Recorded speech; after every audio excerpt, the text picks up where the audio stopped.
কার লিগা সাজালেন মিয়া?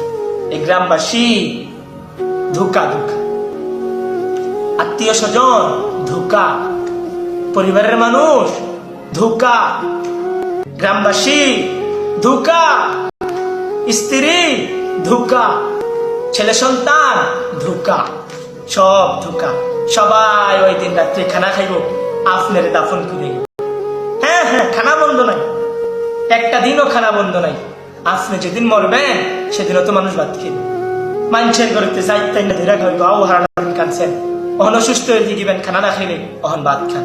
ফলে জানাজার নামাজের সামনে দাঁড়িয়ে এবার কয় কাও যারা দূর দূরান্ত থেকে আইছেন ডাইল ভাতের ব্যবস্থা করেছে, সবাই খাইয়া যে।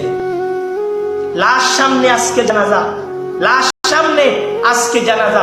এবার লাশের সামনে রাখা জিগান খানাটা কোন দিন কইলে ভালো ছিল, পরে আর মানুষগুলা বিচারা পাবেন নি। হ্যাঁ, এটা বুঝকিলা না 5 দিন না খানাটা কি সোমবারে করলে ভালো হয় না মঙ্গলবারে করলে ভালো হয়, অনেকটা বুঝকিলাম। কাল লিগে আসিত কাল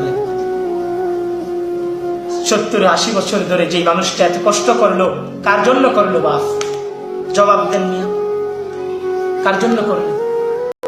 আপনার কবরে কে যাইবে? বলেন না বাপ, আপনার কবরে কে যাইবে?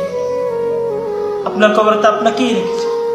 হ্যাঁ, সুতরাং বললাম বাপ, অনুরোধ করি নিজে কদর করেন, ফিকির করেন, ফিকির করেন, ফিকির করেন।